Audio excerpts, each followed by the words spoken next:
ကောင်မလေးသည်လောဆောင်အနာသွင်းပွင့်နေသောနှစ်တထောင်ကြာနီလာဂျပန်တပွင့်ကိုတွေ့ရှိခဲ့သည်သူမသည်အလင်းစလိုလက်တွင်စုခုရန်စူးစမ်းခဲ့တော်လဲသူမ၏အနာသာတငယ်ချင်းသည်မတမာသောရွေချက်ဖြင့်ကောင်မလေးကိုဆွဲကင်ထားသောလက်ကိုလွတ်လိုက်ပြီးကောင်မလေးချေချော်ကြကအနှစ်တထောင်အနက်ရှိသော၆ထဲသို့ကျသွားခဲ့သည်တငယ်ချင်းသည်ဤသို့ဖြစ်ပြီးနောက်ဟန်ဆောင်ခန်းမင်း၏တစနစကျလာခဲ့သည်သို့သောကောင်မလေးမှာကန်ထောက်တမစွာဖြင့်မီတာ1000ဝန်းသောအမြင့်မှကျခဲ့တော်လဲထိခိုက်ဒဏ်ရာမရရှိခဲ့ပြီသို့သောသူမထလာသည့်အခါမင်းရသောမင်းကွင်းကသူမကိုအားအသင့်စေခဲ့သည်ဤနေရာရှိပန်းမြတ်ပင်လုံးသည်ခြေထောက်များရှိတဲ့ကဲ့သို့လူကိုမြင်လင်ပြေးနေကြသည်နွယ်ပင်ကြီးများကပင်ကောင်မလေးကိုမြင်သည်နှင့်ချက်ချင်းသူမကိုချွန်ကျစေခဲ့သည်ဤအရာကကောင်မလေးကိုအလွန်တရာထိတ်လန့်သွားစေပြီးထွက်ပေါက်လမ်းရှာရန်အလင်းစလိုကြိုးစားခဲ့သည်ထိုအချိန်တွင်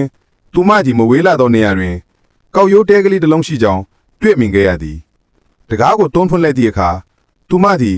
တခြားသောစမ်းကြယ်သည့်ကမာတစ်ခုတည်းသို့ညှောက်ရှိသွားသည်ဟုခံစားရသည်မင်းကဘာတူလဲမင်းကဘာတူလဲငါ့ကိုမင်းမဖမ်းနိုင်ဘူးဝိုးငါ့ကိုလာဖမ်းလဲအလုံးအမင်းစူးစမ်းလို့စိတ်ကြောင့်ကောင်မလေးသည်ကင်မရာကိုချက်ချင်းထုတ်ယူကာဓာတ်ပုံရရန်ပြင်ဆင်ခဲ့သည်ထိုအခါကောင်းကင်မှငှက်ကြီးတစ်ကောင်ရုတ်တရက်ပြင်လာပြီးကောင်မလေးကိုကုပ်ယူသွားခဲ့သည်